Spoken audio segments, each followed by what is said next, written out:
that is strongly and firmly and unshakably standing on the word of God, on the truth of Jesus Christ.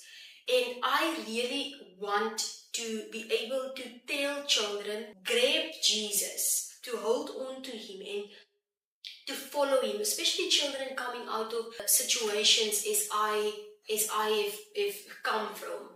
And so I really want to work on the children. If it is for an organization that's supporting children in any way, but I really want that organization to tell children the truth about Jesus Christ, to introduce them to the Word of God and really only the Word of God.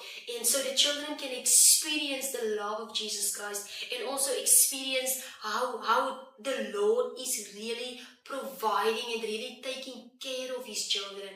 And yeah, that is really what I want to do.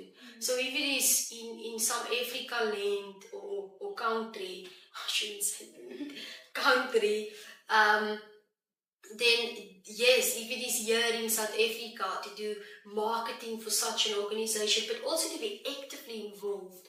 I really want to be actively under the kids. I want to be able to play ball with them. I want to be able to teach them something and to share stories and to hear how they are feeling and how their day is going. So yeah, it probably doesn't make sense now.